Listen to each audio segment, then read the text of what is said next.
Emotional si Kuya eh. May asawa ka ba? Siyempre, may asawa ko. Ilan anak? 5. Laban lang. Basta wag tayong gagawa ng masama. Bigyan ngayon tag 1,000. Ha? Makakaraos yung pagkain ninyo. Tema ninyo, walang makain. Dito lang anin na sa sir. Para kami tambay. Standby. Ikaw taga saan? Taga Insamis Oriental. Oriental. Ikaw, sir? Pares kami. Ay, si Tropa. Halika, Bicol ka. Bicol yan ba? Sama. Lagi ako dun sa Bicol ah. Marami tayong tropang vlogger doon. Kilala ka ngayon na Sarge. Kilala. Sige, mga skill naman kayo kanyo eh, no? Madali kayong makahanap ng trabaho sa laban lang. Mabuti nalaman nyo, nandito si Daddy Frankie. Mga followers pa naman natin, mga kababayan, no? Happy New Year sa inyo, ha? Salamat sa suporta ninyo. Sige, kung sabi nyo pagkain lang, sana. Bigyan ko yung tag 1,000. Ha? Makakaraos yung pagkain ninyo. No? Makasurvive tayo. Oo, laban lang. Isa, pagkain lang, nandito lang ako. Ha? Emotional si Kuya eh. May asawa ka ba? Siyempre, may asawa ko. Ilan anak? 5. Laban lang, basta wag tayong gagawa ng masama. Maaring sinusubukan lang kayo ni God sa pagpasok ng taon. Hanggang saan kayo. Pero meron talagang nakalaan bawat isa sa atin, no? Basta wag na wag tayong gagawa ng masama. Kahit na anong hirap dadanasin natin, mas maigi pang manghingi kaysa gagawa ng masama, no? Teka, tawagan ko pala si Puriman. Wait nyo lang. Kasi yung Puriman ko, maraming maraming building na ginagawa dito. Pero itatry ko lang ha. Okay. Kung sakasakali. Ano yung number ni Puriman?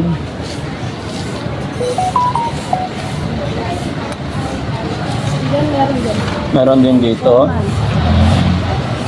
Kasi baka mabigyan niya kayo ng sideline kahit isang linggo lang. Pero alam ko na sa bahay pa yun. Probinsya din, nag-day off eh. Galing siya sa akin dito bago mag-New Year.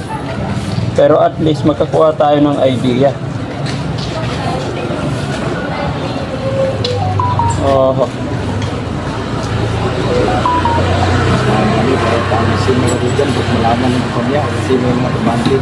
Hindi naman siguro ipag-pray nyo lang na bago kayo paalisin, makahanap na kayo ng trabaho.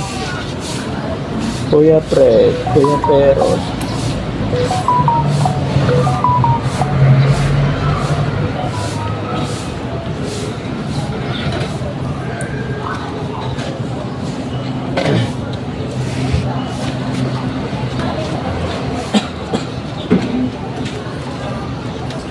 Forman, good morning.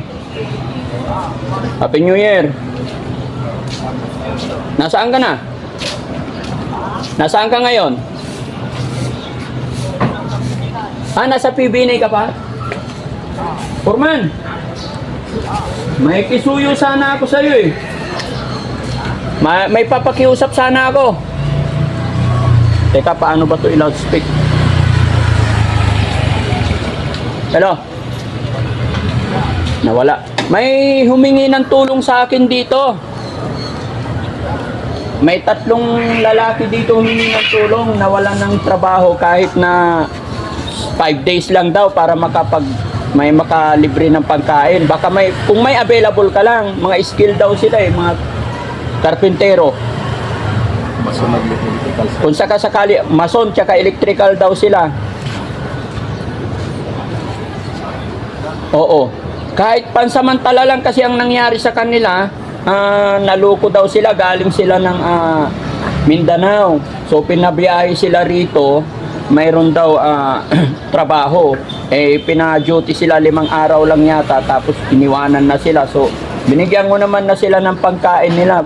Naalala kita, baka sakali may maibigay ka sa kanila kahit 7 days or 5 days lang. Nandito sila ngayon sa bahay eh. Dito sa Pio. Opo.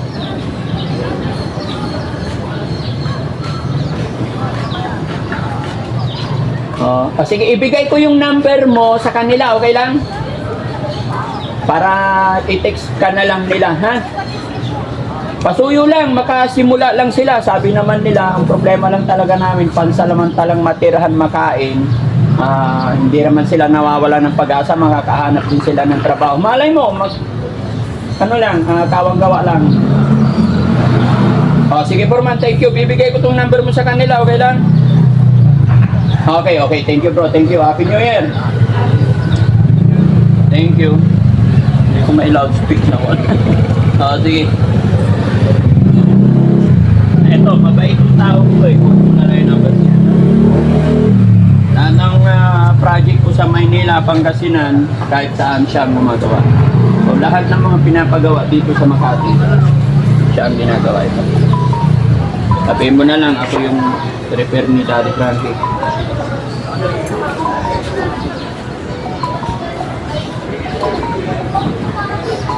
Okay? Ano ang pangalan? Puriman. Hindi, Peros. Si Peros.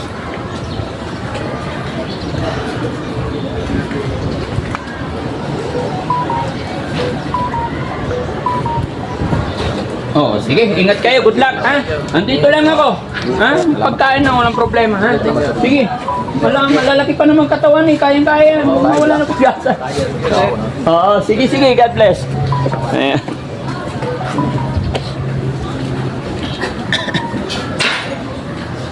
Ayan mga kababayan, no? January 2. Ayan, unang Sabat. Paglabas pa lang ni Daddy Frankie, lumabas na, sumalubong na yung mga kababayan natin.